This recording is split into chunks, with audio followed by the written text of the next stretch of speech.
जैसे ही आप लोग क्या करते हैं बचपन में कि एक वायर को लेते इस तरह खींचते हैं, ठीक है ना, उसी तरह क्या करना है इसको। हाँ, जितना भी सवाल मैं कराया हूं ना उसमें सबसे ज्यादा कंसेप्चुअल सवाल है ना वो ये। Hello everyone, welcome back to आपके चैनल एमडब्ल्यू क्लासेस पर। तो आज हम लोग देखने वाले हैं क्या क्या चीज। सिंपल आप लोगों को दिख रहा होगा, आज होने वाला है सवाल जवाब। और यहाँ पर आप लोगों को देखने को मिलेगा एमसीक्यू, पीवाईक्यू और सब्जेक्टिव क्वेश्चंस। बेसिकली यहाँ पर तीन तीन चीज लिखा हुआ है, लेकिन मैं आप लोगों को जो आज क्वेश्चन देने वाला हूँ ना वो 5 ही क्वेश्चन है, ठीक है ना। 5 क्वेश्चन है, लेकिन उसमें से मैं गारंटी देकर कहता हूँ कि 3 क्वेश्चन जरूर बोर्ड में आएगा, कम से कम। ज्यादा से ज्यादा 5 आ जाए, लेकिन 3 क्वेश्चन जरूर आएगा। क्योंकि जरूरी नहीं कि वो तीनों क्वेश्चन वही आए, उससे रिलेटेड क्वेश्चन आ सकता है। ये ऐसा बनाए रहेंगे तभी तो वो बना पाएंगे ना। इसी की वजह से मैं आप लोगों को बता रहा हूँ। ज्यादा देर का तो ये होने वाला नहीं लेक्चर, लेकिन मैं आप लोगों को जो क्वेश्चन करा रहा हूँ उसको अच्छी तरह से समझ लीजिए, अच्छी तरह से देख लीजिए। मैं आप लोग समझा दूंगा, उस पर बेस्ट आप लोग क्वेश्चन बनाएंगे और एग्जाम में जाके दे देंगे, ठीक है ना। तो बेसिकली आज का यही था और हम लोग स्टार्ट करते हैं सबसे पहला क्वेश्चन को। उससे पहले रुकिए, हम लोग आज इस बोर्ड को डिजिटल बोर्ड बना दिए, ठीक है ना। मैं यहाँ पर क्लिक करूंगा और वो हम लोगों का जो सवाल है वो यहाँ पर आ जाएगा, ठीक है ना। तो चलिए स्टार्ट करते हैं, 1 2 3। ओके, तो ये सवाल आप लोगों को यहाँ पर दिखाया गया। यहाँ पर ये सवाल में क्या कहा गया है कि when do we say that the potential difference between 2 point of a circuit is 1 volt.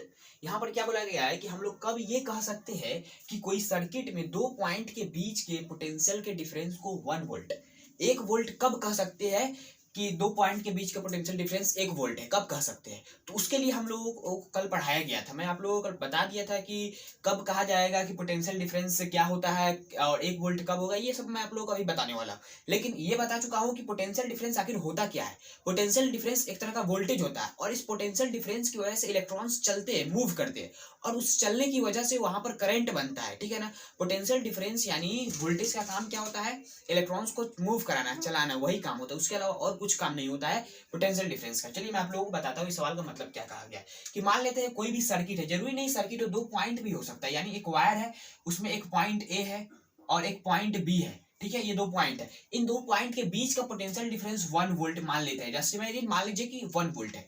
लेकिन एक बात हम लोगों को ये समझना है कि हम लोग आखिर 1 वोल्ट क्यों कह रहे हैं, इसके पीछे का रीजन क्या है। ये आप लोगों को थोड़ा सा कंफ्यूजन हो रहा हो, लेकिन हम लोग 1 वोल्ट कब कहते हैं मैं आप लोग बताता हूँ। देखिए, सबसे पहली बात, हम लोग पोटेंशियल डिफरेंस का फॉर्मूला क्या पढ़े हुए। पोटेंशियल डिफरेंस का हम लोग फॉर्मूला पढ़े हुए है कि work done by charge, work done by charge, ये पढ़े हुए, ठीक है ना। अब यहाँ पर क्या है, वर्क डन बाई चार्ज का मतलब क्या होता है कि किसी एक यूनिट चार्ज को एक पॉइंट से दूसरे पॉइंट तक ले जाने में जितना एनर्जी लॉस होता है उसी को हम लोग बोलते हैं पोटेंशियल डिफरेंस, ठीक है ना। जैसे इस पॉइंट से हम लोग एक चार्ज को उठाए, ठीक है, क्यू चार्ज को उठाए। अब इस पॉइंट से हम लोगों को यहाँ पर ले जाना है, यहाँ से यहाँ तक ले जाने में under electric field, electric field के अंदर, तो यहाँ पर बेसिकली क्या होगा, ये करंट इसमें फ्लो कर रहा होगा, ठीक है, चार्ज मूव कर रहा होगा बहुत सारा, उसमें भी एक चार्ज को जाना है, तो बहुत सारा इलेक्ट्रिक फील्ड बन गया ना। जैसे आप लोग जानते हैं कि एक वायर होता है, उसके अंदर जब करंट फ्लो करता है उसके साथ साथ करोड़ों इलेक्ट्रॉन्स फ्लो करते हैं, उसकी वजह से वहां पर इलेक्ट्रिक फील्ड बनता है। अब एक को हम लोगों को देखना है, तो वहां पर बेसिकली क्या होगा कि वो मूव करेगा इलेक्ट्रिक फील्ड के अंदर, बहुत सारा इलेक्ट्रिक फील्ड होगा उसके अंदर मूव करेगा। अब उस इलेक्ट्रिक फील्ड के अंदर एक पॉइंट से दूसरे पॉइंट तक जाने में जितना उस चार्ज को वर्क करना पड़ रहा है, जितना एनर्जी लगाना पड़ रहा है, उसी को हम लोग बोलते हैं पोटेंशियल डिफरेंस। ओके, तो हम लोग इसको क्या कर सकते हैं कि हम लोग इसको इंग्लिश में लिख सकते हैं, यानी इसको डेफिनेशन के तौर पर हम लोग लिखा जाए तो हम लोग कैसे लिखेंगे इसको, हम लोग आंसर के टर्म में कैसे लिखेंगे एग्जाम में। तो हम लोगों को लिखने के लिए सिंपल कुछ नहीं करना है, यहाँ पर थोड़ा सा दिमाग लगाना है, अंग्रेजी लिखना है, ठीक है ना। अंग्रेजी लिखना है तो आप लोग समझते हैं, अंग्रेजी स्कूल में पढ़ते हैं। तो बेसिकली यहाँ पर क्या होगा कि हम लोग बोल सकते हैं कि when 1 joule of energy lost for moving 1 coulomb of charge from point A to point B। Okay, तो ये कब कंडीशन होता है, ये जब होता है जब एक क्या हो, तो एक यूनिट पोटेंशियल डिफरेंस हो, यानी 1 वोल्ट हो। तो उस समय हम लोगों को क्या करना पड़ता है, 1 कूलम्ब के चार्ज को एक पॉइंट से दूसरे पॉइंट तक ले जाने में 1 यूनिट का हम लोग क्या करते हैं, बेसिकली वहां पर एक कूलम्ब के चार्ज को एक पॉइंट से दूसरे पॉइंट तक ले जाने में हम लोगों को जितना एनर्जी लॉस होता है उसको हम लोग बोलते हैं पोटेंशियल डिफरेंस, यानी वोल्टेज बोलते हैं, 1 वोल्ट बोलते हैं, ठीक है ना। अब देखते हैं सेकेंड नंबर क्वेश्चन, ठीक है। ओके, तो अब ये आप लोगों को जो सवाल दिख रहा है ना, ये भी सवाल आप लोगों को थोड़ा सा कंफ्यूजन होगा कि सबसे पहली बात आप लोगों को रेसिस्टिविटी समझ में आता होगा तभी बना पाएंगे, ठीक है ना। रेसिस्टेंस और रेसिस्टिविटी ये दो टर्म है ना, इसमें आप लोगों को थोड़ा सा कंफ्यूजन होगा, वो मैं आप लोगों को बता देता हूँ, ठीक है। तो ये जो रिलेशन आप लोग पढ़ चुके हैं, ये वाला जो फॉर्मूला है, ये फॉर्मूला आप लोग पढ़ चुके हैं, ठीक है ना। इसी फॉर्मूला से आप लोगों को समझ में आ जाएगा कि आखिर होता क्या है। तो देखिए, जो रेसिस्टेंस है ना, वो क्या क्या चीज पर डिपेंड कर रहा है, इस चीज पर भी डिपेंड कर रहा है, और इस पर भी डिपेंड कर रहा है, और इस पर भी। सबसे पहली बात ये देखिए कि इसको बोलते हैं रेसिस्टेंस। क्या बोलते हैं? रेसिस्टेंस। और ये क्या होता है? रेसिस्टिविटी। रेसिस्टिविटी, ठीक है ना। अब आप लोगों को एक चीज बता दूं कि ये जो रेसिस्टिविटी है और रेसिस्टेंस है, रेसिस्टेंस क्या चीज पर डिपेंड कर रहा है कि कितना बड़ा लेंथ है और कितना एरिया है, और वो जो है ना उसका नेचर कैसा है, वो कौन सा मेटल है, मतलब सिल्वर है या गोल्ड है या आयरन है या एल्युमिनियम है या कॉपर है, कौन सा मेटल है, उस पर ये चीज डिपेंड कर रहा है, ठीक है, इन तीनों चीज पर। लेकिन ये जो चीज है ना, वो सिर्फ नेचर पर डिपेंड करता है, ठीक है ना, ये चीज। लेकिन ये वाला चीज है ना, ये लेंथ पर भी डिपेंड करता है, एरिया पर भी, और कौन सा नेचर है इस पर। और ये चीज जो है सिर्फ नेचर पर डिपेंड करता है कि वो क्या चीज से बना हुआ है, ठीक है ना। मान लेते हैं कोई भी एक रॉड है, ठीक है, कोई एक रॉड है, ये आयरन का हो सकता है, तो इसका रेसिस्टिविटी अलग होगा। और ये क्या चीज का हो सकता है? तो गोल्ड का भी हो सकता है, ठीक है, और सिल्वर का भी हो सकता है, ठीक है। अलग अलग कोई भी मेटल का हो सकता है ये जो रॉड है वो। मतलब क्या है कि अलग अलग मेटल होगा, अलग अलग इसका नेचर होगा, ठीक है। जैसे आप लोग जानते हैं कि गोल्ड का एक अलग खूबी होता है, सिल्वर का एक अलग होता है, आयरन का अलग, एल्युमिनियम का अलग, कॉपर का अलग, सबका अलग अलग खूबी होता है। आखिर वो क्या चीज पर डिफाइन किया जाता है? उसके अलग अलग प्रॉपर्टीज के बेस पर। उसी में से एक प्रॉपर्टीज क्या है? उसका रेसिस्टिविटी, ठीक है ना। वो यदि इलेक्ट्रिसिटी कंडक्ट करेगा तो उसका जो रेसिस्टिविटी है ना, उस पर बेसिकली, तो वो जो रेसिस्टिविटी है ना, वो क्या होता है? उसके नेचर पर डिपेंड करता है कि वो क्या है। लेकिन आप लोगों को जो रेसिस्टेंस है ना, जो हम लोग बनाते हैं, सॉल्व करते हैं, ये वाला जो चीज होता है, ये जो होता है ना, ये क्या होता है? एक तरह का रेसिस्टेंस होता है। रेसिस्टिविटी, इसके अंदर जो मटेरियल यूज किया गया है ना, उसका रेसिस्टिविटी होता है। लेकिन ये जो चीज है ना, इसको हम लोग बोलते हैं रेसिस्टेंट। रोकने वाला, जो करंट को रोकने वाला काम कौन करता है? ये चीज करता है, ठीक है ना। और उसको सहायता कौन करता है? तो ये चीज सहायता करता है करंट को रोकने में। और रोकता कौन है? तो ये रोकता है बेसिकली, ठीक है ना। तो मतलब क्या है कि बैकबोन ये है, करंट को रोकने का बैकबोन ये है, और रोकता कौन है? ये सामने ये खड़ा रहता है, उसके पीछे इसको सपोर्ट करने के लिए कौन आता है? तो ये रहता है, ठीक है ना। आई होप आप लोगों को समझ में आ गया होगा। तो ये होता है रेसिस्टेंस और रेसिस्टिविटी। तो आप लोगों को समझ में आ गया। और ये जो फॉर्मूला है ना, इसी का यूज होने वाला है, मैं आप लोग बता देता हूँ। तो चलिए हम लोग इसको सवाल को सॉल्व करते हैं। ओके, तो इस सवाल में बेसिकली क्या दिया गया है? Resistance of a metal wire of length 5 metre is 100 ohm. तो यहाँ पर बेसिकली क्या बोला गया है कि एक वायर है, ठीक है, जिसका लेंथ कितना है? तो उसका लेंथ है 5 मीटर आप लोगों को दिया गया इस सवाल में, ठीक है ना। इसका जो लेंथ है वो हम लोगों को 5 मीटर दिया गया है, ओके। और इस वायर का रेसिस्टेंस हम लोगों को दिया गया है, ठीक है। सबसे पहली बात, ये फॉर्मूला यूज करना है, रो एल बाई ए, ठीक है ना। ये सब फॉर्मूला आप लोगों को याद करना पड़ेगा। क्लास 10th में ज्यादा फॉर्मूला कहाँ है? 10 से 20, ज्यादा से ज्यादा मैं बोल दिया हूँ, ठीक है ना। 10 से 15 फॉर्मूला होगा, ज्यादा से ज्यादा होगा। तो आप लोग आसानी से याद कर सकते हैं। बचपन से इतना फॉर्मूला याद किया, इसमें नहीं याद कर सकते, इतना बड़े हो गए तो याद कर लीजिए, नॉर्मल है, ठीक है। तो ये हो गया R is equal to rho L by A. तो हम लोगों को ये देखना है कि इसका वैल्यू हम लोगों को दे दिया गया है, ओम। इसका ऐसा यूनिट मैं आप लोगों को कल वाले लेक्चर में बताया था, नहीं देखे हुए तो वो देख लीजिए, लिंक डिस्क्रिप्शन में आप लोगों को मिल जाएगा, ठीक है ना। तो आप लोगों को यहाँ पर क्या है कि रेसिस्टेंस का वैल्यू हम लोगों को दिया गया है कितना? 100 ओम। और आप लोगों को इसका जो लेंथ है उसका वैल्यू आप लोगों को दिया गया है, एल का वैल्यू आप लोगों को दिया गया है 5 मीटर। ओके, आगे बढ़ते हैं। If the area of cross section of the wire is 3 into 10 to the power -7 metre square. ये जो है ना, इसका एरिया का वैल्यू हम लोगों को दिया गया है 3 into 10 to the power -7 metre square.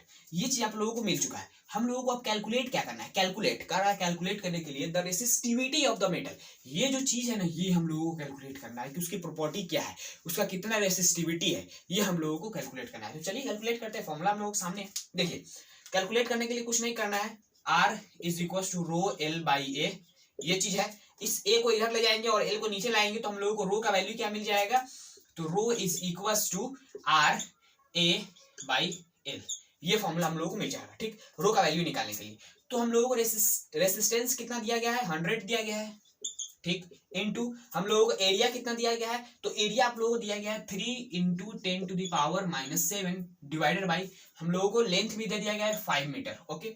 तो हम लोग कैलकुलेट करेंगे तो इससे काट लेंगे इसको, तो यानी 20 हो गया, फिर हो जाएगा कितना? तो 3 इंटू 6 और एक यहाँ पर 0 है तो ये 0 कट जाएगा, into 10 to the power -6 ohm metre, इसका ऐसा यूनिट है, ठीक है। रो, ये हम लोगों का निकल निकल गया, ठीक है ना। तो हम लोगों को इस ऑप्शन में देखना है, 4 ऑप्शन दिया गया है, इसमें आप लोगों को देखना है 5 इंटू 10⁻⁻6 ये नहीं है, 6 इंटू 10⁻⁻5 ये भी नहीं है, 6 इंटू 10⁻⁻6 ये है, ठीक है, और 5 इंटू 10⁻⁻7 ये भी नहीं है, ठीक है ना। तो आई होप आप लोगों को ये क्वेश्चन समझ में आ गया होगा। इसमें आप लोगों को ये समझना था कि ये फॉर्मूला आप लोगों को याद रहना चाहिए, और रेसिस्टेंस क्या होता है, रेसिस्टिविटी क्या होता है, ये दो चीजों के डिफरेंस आप लोगों को समझ में आई होप आ गया होगा। अब देखते हैं नेक्स्ट क्वेश्चन, ठीक है। ओके तो ये जो सवाल दिया गया है इसमें आप लोगों को सबसे पहली बात कंफ्यूजन जो होगा ना वो आप लोगों को इस डायग्राम में होगा, ठीक है ना। आप लोगों को दिख रहा होगा ये इतना सारा बैटरी लगाया गया, ये क्या है, और ये रेसिस्टेंस आप लोगों को पहली बार सवाल सॉल्व कराएंगे तो समझ में आएगा, थोड़ा सा कंफ्यूजन होगा, लेकिन आप कर चुके हैं तो आप लोगों को कंफ्यूजन नहीं होगा। देखिए सबसे पहले इस सवाल में क्या गया है, calculate the electric current passing through the above circuit when the key is closed. जब इस चाबी को बंद कर दिया जाए, स्विच को बंद कर दिया जाए, मतलब क्या है कि करंट जब दौड़ने लगे, स्विच को हम लोग ऑन कर दे, ठीक है ना, स्विच को ऑन कर दे तो जब करंट दौड़ने लगेगा तो हम लोगों को इस पूरे सर्किट में करंट पता करना है कि कितना करंट इसमें दौड़ रहा है, ठीक है ना। तो उसके लिए हम लोगों को क्या करना पड़ेगा, तो करंट हम लोगों को पता करने के लिए इस तरह तो हर समय हम लोग जाके करंट हर जगह तो नहीं पता करेंगे, हम लोगों को बोला गया है पूरा एवब सर्किट में, तो हम लोगों को यहाँ पर यूज करना है सीरीज एंड पैरेलल कॉम्बिनेशन का कॉन्सेप्ट जो आप लोगों को रेसिस्टेंस में पढ़ाया गया था। तो ये बेसिकली क्या है कि यहाँ पर हम लोगों को 3 रेसिस्टेंस दिख रहा है, लेकिन आप लोगों को ये पता करना पड़ेगा कि ये सीरीज में जुड़ा है कि पैरेलल में। तो सीरीज में ये जुड़ा है, आप लोगों को सीधे सीधे दिख रहा है, तो हम लोग सीरीज का फॉर्मूला क्या पढ़े हुए हैं, सीरीज कॉम्बिनेशन का फॉर्मूला था R equivalent is equal to R1 plus R2 plus R3 plus dot dot इस तरह जाता है। सीरीज का ये था, पैरेलल का आप लोग जानते हैं क्या था, तो पैरेलल का ये वाला था, ठीक है ना। तो ये पैरेलल का फॉर्मूला था। सीरीज का देखते हैं, उसको हटाते हैं। तो देखिए यहाँ पर सीरीज में क्या दिया गया है, R1 इसको मान लेते हैं, R2 इसको मान लेते हैं, R3 इसको मान लेते हैं, ठीक। तो हम लोगों को क्या पता करना है, इक्विवेलेंट सबसे पहली बात, इसलिए क्योंकि जो इक्विवेलेंट निकलेगा ना, ये इक्विवेलेंट निकलेगा ना, इससे हम लोग क्या करेंगे, इस बैटरी जो लगा हुआ है इससे टोटली कितना करंट इसमें फ्लो कर रहा है ये हम लोग पता कर सकते हैं। यदि इक्विवेलेंट निकल जाएगा तब तो हम लोग उस समय क्या वैलिड करा सकते हैं, V is equal to IR, जो कि एक ही चीज पर वैलिड है। मतलब ये जो है ना, ये ओम्स लॉ है ना, ये टोटली ये अलग इस पर वैलिड होगा, इस पर मतलब ये अगर इस तरह है ना, इसी तरह हम लोग नहीं कर सकते। मतलब क्या है कि यदि ये इस तरह सभी जुड़ा हुआ है, ठीक, तो हम लोग इस पर टोटली ऊपर से नहीं लगा सकते हैं ओम्स लॉ। हम लोगों को लगाने के लिए इन सभी रेसिस्टेंस को जोड़ना पड़ेगा, पैरेलल में जुड़ा हुआ है तो उस तरह जोड़ना पड़ेगा, सीरीज में जुड़ा हुआ है तो इस तरह जोड़ना पड़ेगा, ठीक है ना। तो जिस तरह जुड़ा हुआ है उसके हिसाब से हम लोगों को चलना पड़ता है। और जो ओम्स लॉ है ना, मैं आप लोगों को बताया था कि 2 इंड के बीच में ये ओम्स लॉ वैलिड है, ठीक है ना। आप लोगों को इस तरह बीच में बल्ब लगा दीजिए कुछ, या इसमें आप लोग वोल्ट मीटर लगा दीजिए और कुछ लगा दीजिएगा ना, तो इसमें वैलिड नहीं होगा ओम्स लॉ। हम लोगों को अलग अलग इसमें का रेसिस्टेंस को कैलकुलेट करना पड़ेगा, ठीक है ना, उसके बाद हम लोग वैलिड कराएंगे। तो यहाँ पर ये फॉर्मूला लगाकर हम लोग करंट निकाल सकते हैं। तो सबसे पहली बात हम लोगों को R इक्विवेलेंट निकालना है। तो इक्विवेलेंट निकालने के लिए हम लोगों को यहाँ पर देखना है R1 का वैल्यू 5 ओम प्लस इसका 10 ओम प्लस 15 ओम, ठीक है ना। तो यहाँ पर हम लोग जब जोड़ेंगे तो 30 ओम हो जाएगा। R इक्विवेलेंट हम लोगों को मिल गया, ठीक है ना, 30 ओम टोटल। अब यहाँ पर हम लोगों को कंफ्यूजन कहां पर होगा कि जैसे ही हम लोग ये फॉर्मूला लगाएंगे V is equal to IR, हम लोगों को निकालना है करंट V बाई R, तो हम लोगों को वोल्टेज देखना है। तो अब यहाँ पर आप लोगों को दिख रहा होगा कि 5 सेल्स ऑफ 2 वोल्ट ईच, मतलब क्या है कि यहाँ पर 5 गो सेल लगाया गया है, ठीक है, 5 गो सेल लगातार लगाया गया है और सबका 2-2 वोल्ट है। 5 गो सेल है और सबका 2-2 वोल्ट है। ये 2 वोल्ट, ये 2 वोल्ट, ये 2 वोल्ट, ये 2 वोल्ट, ये 2 वोल्ट, चारों पांचों क्या है, 2-2 वोल्ट दो रहा है। तो 5 है फिर 2 वोल्ट है, तो टोटल वोल्टेज कितना हो जाएगा, टोटल वोल्ट कितना हो जाएगा, तो 5 इंटू 2 वोल्ट यानी हो जाएगा 10 वोल्ट टोटल। ये सभी बैटरी मिलकर इस वायर में दे देगा तो 10 वोल्ट। तो हम लोगों को ये वोल्टेज कैलकुलेट हो गया कि 10 वोल्ट इसमें से निकलेगा। तो हम लोगों को 10 वोल्ट मिल गया और रेसिस्टेंस कितना है, तो 30 है, यानी हम लोगों को कितना मिल गया, 1/3 एम्पियर करंट दौड़ेगा। यानी इसको आगे कैलकुलेट करेंगे तो 0.33 एम्पियर दौड़ेगा करंट, ठीक है ना। तो ये हो गया फर्स्ट सवाल। अब सेकंड में क्या बोला गया कि potential difference across 15 ohm resistor, इसके अक्रॉस, इसको कैलकुलेट करते हैं उससे पहले हम लोग इसको मिटा लेते हैं। हो गया। तो अब देखिए हम लोगों को क्या करना है कि potential difference across 15 ohm resistor, इस रेसिस्टर के अक्रॉस हम लोगों को क्या निकालना है, पोटेंशियल डिफरेंस की। हम लोगों को सिंपल क्या करना है कि ये जो पॉइंट है और ये जो पॉइंट है, इन दोनों के बीच का पोटेंशियल डिफरेंस हम लोगों को फाइंड करना है। मान लेते हैं V है और उसका वैल्यू फाइंड करना है। V इज इक्वल टू क्या होगा, ये हम लोगों को पता करना है। तो बेसिकली ये वायर नहीं ले आया हूं, ठीक है ना, ये पॉइंट बताया कि ये A पॉइंट और B पॉइंट, इन दोनों ये जो है ना, इसके बीच हम लोगों को पोटेंशियल डिफरेंस फाइंड करना है। तो हम लोगों को क्या करना पड़ेगा, पोटेंशियल डिफरेंस कैसे फाइंड करते हैं, V is equal to I R. तो हम लोगों को क्या करना है, रेसिस्टेंस तो हम लोगों को दिया गया है, यहाँ पर भी है, यहाँ पर भी, यहाँ पर भी, सबको जोड़ कर लगा सकते हैं, नहीं ऐसा नहीं करना। जिसके अक्रॉस बोला जाए उसी के अक्रॉस हम लोगों को निकालना है, उसी के अक्रॉस का हम लोगों को लेना है रेसिस्टेंस, ठीक है ना। तो इसी की वजह से मैं आप लोग बताया था कि जो ओम्स लॉ है ना सिर्फ एक वायर पर वैलिड है, बोले तो एक पॉइंट से लेकर एक पॉइंट के बीच में, उसके बीच में कुछ नहीं होना चाहिए, एक ही रेसिस्टेंस होना चाहिए तो एक ही रेसिस्टेंस। उसके अलावा अगर बहुत सारा रेसिस्टेंस लगा हुआ है तो उसका इक्विवेलेंट कैलकुलेट करना है, नेट कैलकुलेट करना है, फॉर्मूला लगाकर पैरेलल सीरीज जो हो वो लगाकर कैलकुलेट करना है, उसके बाद हम लोग ओम्स लॉ लगा सकते हैं। नहीं तो यहीं पर दिया रहे इस तरह और इस तरह, तो हम लोगों को क्या करना है, अलग अलग हम लोगों को ओम्स लॉ नहीं लगाना है, हम लोगों को लगाना है टोटली। तो हम लोगों को क्या करना पड़ेगा, इन सबको हम लोगों को आर इक्विवेलेंट इन सब का निकालना पड़ेगा, उसके बाद हम लोग इसमें लगा सकते हैं। मतलब क्या है कि ये जो फॉर्मूला वैलिड है ना, ये क्या है, V is equal to I R equivalent. तो हम लोगों को क्या बोला गया है, पहला सवाल में बोला गया था कि इन सभी के अक्रॉस टोटली एवॉब पर लगाना है, लेकिन सेकेंड नंबर में बोला गया है कि इसके अक्रॉस। तो हम लोगों को इसी चीज के बीच में हम लोगों को आर इक्विवेलेंट देखना है। तो इस चीज के बीच में एक ही रेसिस्टेंस तो आर इक्विवेलेंट एक ही का होगा, मतलब 15 ओम ही होगा। तो यहाँ पर इस सवाल में जो हम लोगों को दिया गया है ना, जो आर इक्विवेलेंट होगा वो होगा 15 ओम, ठीक 15 ओम, क्योंकि हम लोगों को यही ए बी पॉइंट के बीच में पूछा है, ठीक। तो हम लोगों को क्या मिल गया, आर इक्विवेलेंट मिल गया। और जो हम लोग करंट निकाले थे इसमें हम लोग करंट निकाले थे 1/3 एम्पियर जो टोटली में। तो यहाँ से जितना करंट जाएगा ना उतना ही करंट इसमें है भी, उतना ही करंट इसमें है भी, उतना ही करंट इसमें है भी, इसमें भी उतना ही करंट, फिर इसमें आएगा उतना ही करंट। ये आप लोगों को याद रखना है कि जो करंट होता है ना वो सीरीज कॉम्बिनेशन में नहीं बढ़ता है, वोल्टेज बढ़ जाता है लेकिन करंट नहीं बढ़ता है। तो इसी की वजह से हम लोगों को यहाँ पर वोल्टेज कैलकुलेट करना है। तो करंट आप लोग पता है कि 1/3 एम्पियर इंटू आप लोगों को यहाँ पर 15, तो ये कितना हो जाएगा 3 5 जा यानी 5 वोल्ट आप लोगों को वोल्टेज मिल जाएगा, ठीक है ना। तो आप लोगों को कैलकुलेट करने का तरीका तो आप लोगों को समझ में आ रहा होगा, लेकिन कंसेप्ट क्या होता है वो आप लोगों को बता दिया हूँ। तो अब दिखते हैं नेक्स्ट क्वेश्चन। ओके, तो ये जो सवाल है ना यहाँ पर हम लोगों को कुछ कंफ्यूजन सा होगा, लेकिन यहाँ जितना भी सवाल मैं कराया हूँ ना उसमें सबसे ज्यादा कंसेप्चुअल सवाल है ना वो ये है, ठीक है ना। तो ये सवाल क्या है, देखिए हम लोग देखते हैं। How would you join 3 resistor each of resistance 9 ohm so that the equivalent resistance of the combination is 13.5 ohm, फिर सेकंड में 6 ohm। मतलब क्या है कि हम लोगों को 3 रेसिस्टर दिया गया है, ठीक है, 3 रेसिस्टर है, एक ये है, फिर एक ये है, फिर एक ये है। अब ये तीनों रेसिस्टर है ना, ये तीनों 9 ओम का है, ठीक है, ये भी 9 ओम, ये भी 9 ओम और ये भी 9 ओम। तो ये तीनों 9 ओम का है। हम लोगों को ये पूछा है कि इन तीनों को किस तरह ज्वाइंट करे, सीरीज में करे या पैरेलल में करे, सीरीज पैरेलल करे या पैरेलल सीरीज करे, ये हम लोगों को पूछा है कि हम लोगों को इतना इतना आ जाए आंसर, ठीक है ना। तो हम लोगों को सबसे पहले ट्राई करेंगे क्या, देखिए इस तरह का सवाल को बनाने के लिए आप लोगों को एग्जाम में थोड़ा सा दिमाग लगाना पड़ेगा, लेकिन टाइम तो कम होता है। तो हम लोगों को क्या करना है, सबसे पहले ये सोचना है कि इसको सीरीज जोड़कर इतना इतना आ रहा है कि नहीं। तो हम लोग देखेंगे तो यहाँ पर 3 3 सीरीज में क्या होता है, सिंपल जोड़ देते हैं। तो यहाँ पर 9 3 27 हो जाएगा, तो 27 यहाँ पर कोई आंसर है ही नहीं, मतलब क्या है कि सीरीज में नहीं जोड़ना है, ठीक। अब देखते हैं सेकंड नंबर पैरेलल में। तो पैरेलल का फॉर्मूला क्या था, 1/r equivalent is equal to 1/r1 plus 1/r2 plus 1/r3, ये 9 सब है। तो हम लोगों को क्या हो जाएगा 1/9 इंटू 3 हो जाएगा, यानी हम लोगों को 1/3 r इक्विवेलेंट यानी r equivalent is equal to 3। तो यहाँ पर 3 आ रहा है, r इक्विवेलेंट है। अब ये 3 आ रहा है तो यहाँ पर कोई ऑप्शन 3 है ही नहीं। तो हम लोगों को थोड़ा सा दिमाग लगाना है कि इसमें आखिर क्या दिमाग लगाए कि हम लोग आंसर ये दोनों आ जाए। तो सबसे पहले हम लोगों को ये सोचना है कि सीरीज पैरेलल, एक को सीरीज में रखते हैं उसके बाद 2 को पैरेलल कर देंगे। मतलब क्या है कि एक को सीरीज में इस तरह रखेंगे, फिर उसके बाद नेक्स्ट टाइम इस तरह ले जाकर इस तरह पैरेलल कर देंगे, ठीक है। तो ये हो गया, ठीक है ना। इस तरह हम लोग जोड़ेंगे। फिर एक और ट्राई करेंगे क्या, तो एक ट्राई करना हम लोगों को इस तरह, देखिए 2 को पैरेलल किया है, अब की हम लोगों को 2 को सीरीज में करना पड़ेगा, ठीक है ना। 2 को सीरीज में करने के लिए हम लोगों को क्या करना पड़ेगा, देखिए यहां से निकालना है, फिर ये ले जाएंगे, ये ले जाना है, फिर इस तरह ले जाकर इस तरह ले जाना है, फिर और एक डायरेक्ट ले जाना है इस तरह। तो ये हो गया सबका हम लोगों को वैल्यू 9 9 दिया गया, इसका भी 9, इसका भी 9, इसका भी 9 और इसका भी 9, इसका भी 9, इसका भी 9, फर्स्ट एंड सेकेंड।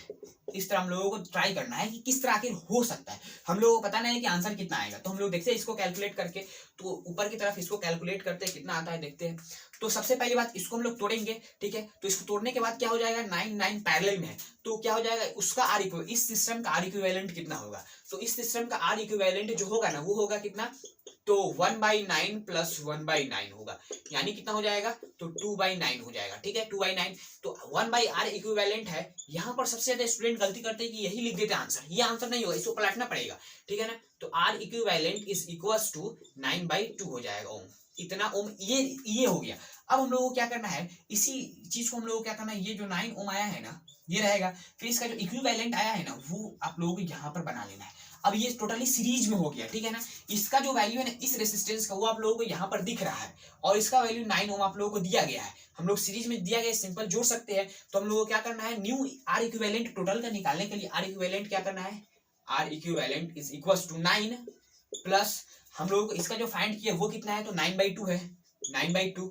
ठीक, तो हम लोग जब इसको कैलकुलेट करेंगे तो आप लोगों को मिलेगा कितना, सिंपल, तो 18 प्लस 9/2 यानी 27/2।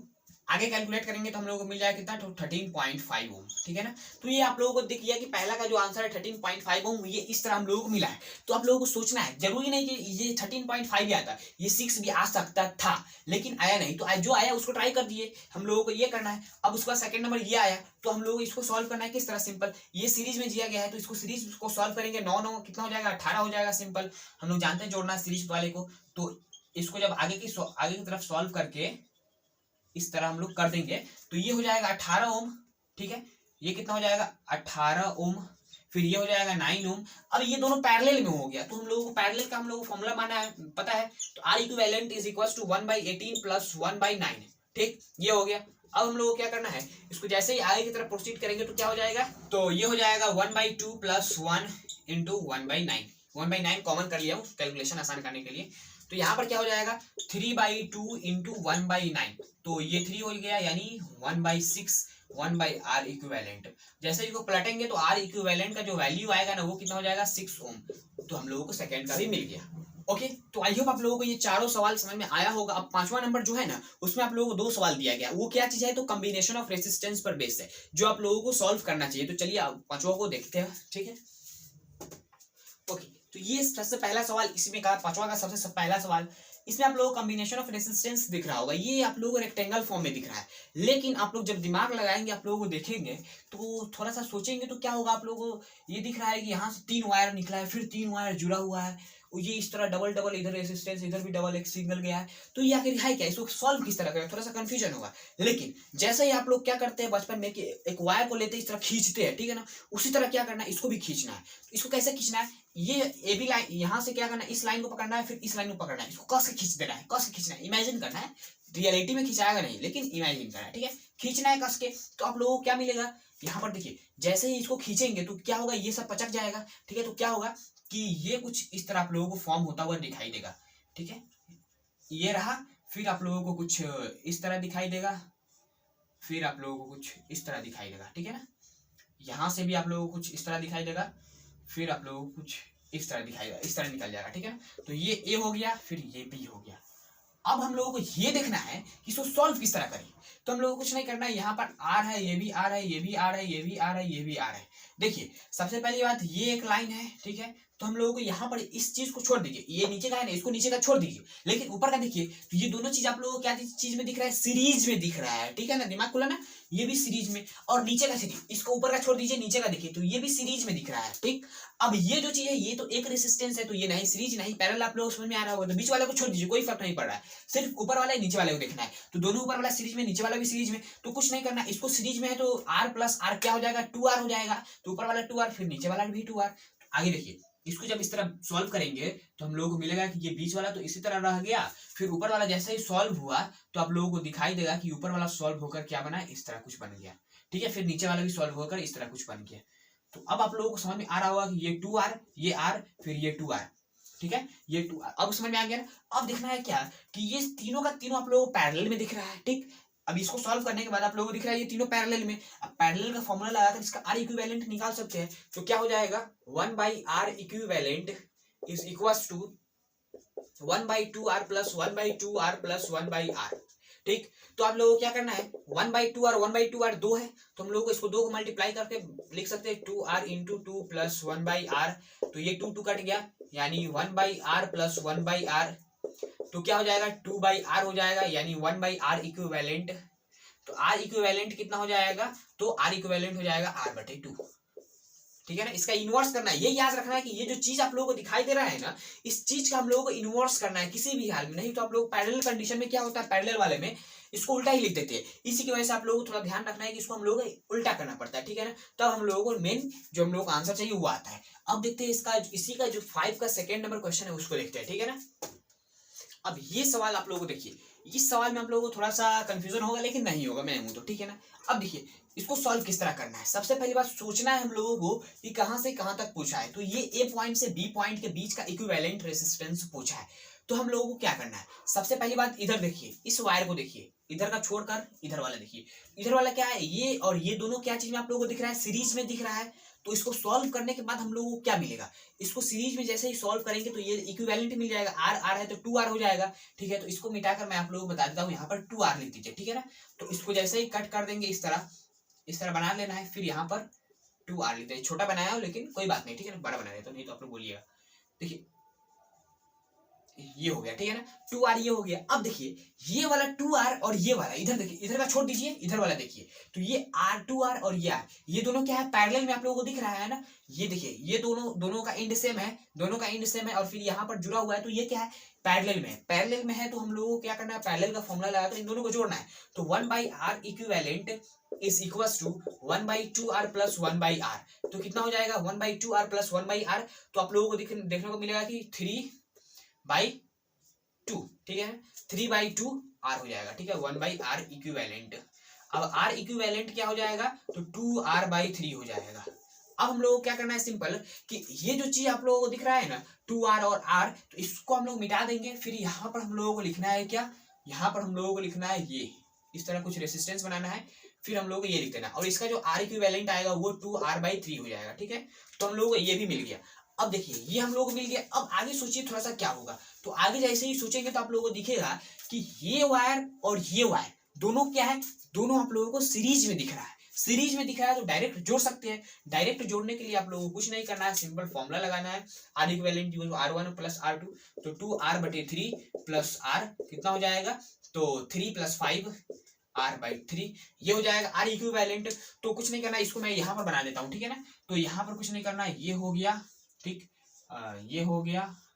उसके बाद इस तरह ले जाएंगे, ये हो गया। अब ये वाला जो है ना, ये हम लोगों को कुछ इस तरह मिल जाएगा, ये दोनों कंबाइन होकर हम लोगों को मिल जाएगा। ये कितना हो जाएगा, 5r/3, ये हो जाएगा r, ये r, ये r, ठीक है ना। तो अब देखिए हम लोग सोचेंगे आगे, तो हम लोगों को दिखेगा कि ये दोनों चीजें ना, ये वाला r और 5r/3, ये दोनों आप लोगों को पैरेलल में दिखाई दे रहा है। फिर यहाँ पर पैरेलल करना है। तो हम लोगों को आगे सॉल्व करने के लिए 1/r इक्विवेलेंट पैरेलल का फॉर्मूला लगाना है। तो 1/5r/3 प्लस 1/r, तो ये 3 ऊपर चला जाएगा तो क्या हो जाएगा, 3/5r प्लस 1/r। तो आप लोगों को जैसे ही सॉल्व करेंगे तो यहाँ पर हो जाएगा 3 + 5/5 इंटू 1/r। तो आगे सॉल्व करेंगे तो 8/5r 1/r इक्विवेलेंट। तो r इक्विवेलेंट जैसे ही देखेंगे ना, r इक्विवेलेंट, तो हम लोग मिलेगा 5r/8, ठीक है ना, 5r/8 इतना मिल जाएगा। ओके, तो हम लोगों को मिला r इक्विवेलेंट इन दोनों पैरेलल को सॉल्व करने के बाद। तो इसको जैसे ही सॉल्व किया है तो हम लोगों को 5r/8 मिला है, ठीक। तो हम लोग जैसे ही आगे इसको देखेंगे इस तरह में हम लोग हो जाएगा, ये कितना हो गया, 5r/8, ठीक। अब आगे देखिए, तो हम लोगों को पूछा है इस एंड A और इस एंड B, इन दोनों के अक्रॉस। तो कुछ नहीं करना है, सिंपल, कि ये आप लोगों को दिख रहा होगा कि ये और ये r और 5r/8 ये दोनों क्या चीज में है, तो सीरीज में आप लोगों को दिख रहा है, ठीक है ना। तो उस सीरीज को सॉल्व कीजिए, थोड़ा सा जल्दी सॉल्व कीजिए। आप लोग पॉज करके वीडियो को, सॉल्व हो गया ना, ठीक। देखना है क्या कि r equivalent is equal to 5r/8 plus r। तो ये क्या हो जाएगा, 5r प्लस 8r/8। तो यहाँ पर आप लोगों को देखने को मिलेगा कितना, तो 13r/8 इतना r इक्विवेलेंट हो गया। फिर आगे जैसे ही देखेंगे, ये a पॉइंट रहा और ये आप लोगों का r रहा नीचे वाला, ये b पॉइंट, और ये जब सॉल्व हो जाएगा उसके बाद हम लोगों को इस तरह कुछ मिल जाएगा। तो ये कितना हो जाएगा, ये 13r/8 और ये आप लोगों को r हो गया। अब ये दोनों चीज क्या दिख रहा है, तो पैरेलल में दिख रहा है। अब फिर पैरेलल का फॉर्मूला लगाएंगे, हम लोग निकाल सकते हैं। पैरेलल का फॉर्मूला क्या होता है, 1/r equivalent is equal to 1/13r/8 plus 1/r, ठीक है ना। ये 13r/8 है, 13r/8, ठीक। तो जैसे ही हम लोग आगे देखेंगे तो 8/13 r प्लस 1/r हो जाएगा। फिर यहाँ पर हम लोग देखेंगे तो 8+13/13 इंटू 1/r। तो आगे जैसे ही सॉल्व करेंगे तो हम लोग मिलेगा 21/13 r, ठीक है ना, 1/r इक्विवेलेंट। तो ये आप लोगों का आ गया। नहीं ये नहीं आया, ठीक है ना, ये नहीं आया। कौन आया है? तो आप लोग इसको इनवर्स करना है। आप लोग भी मान गए, ठीक है ना, मानना नहीं है, आप लोगों को देखना है कि आखिर हो क्या रहा है, ठीक है। तो r equivalent is equal to 13r/21। ये आप लोगों का आंसर आया इसका इक्विवेलेंट। ओके, तो आई होप आप लोगों को ये पांचों क्वेश्चन समझ में आ गया होगा। ये आप लोगों को इससे ही रिलेटेड बहुत सारा क्वेश्चन बना लेना है और थोड़ा सा इधर उधर से देख लेना है, प्रीवियस ईयर क्वेश्चन लगाते रहना है। अब अगला जो टॉपिक आने वाला है आप लोग उसका इंतजार कीजिए। चलते जय हिंद, जय भारत।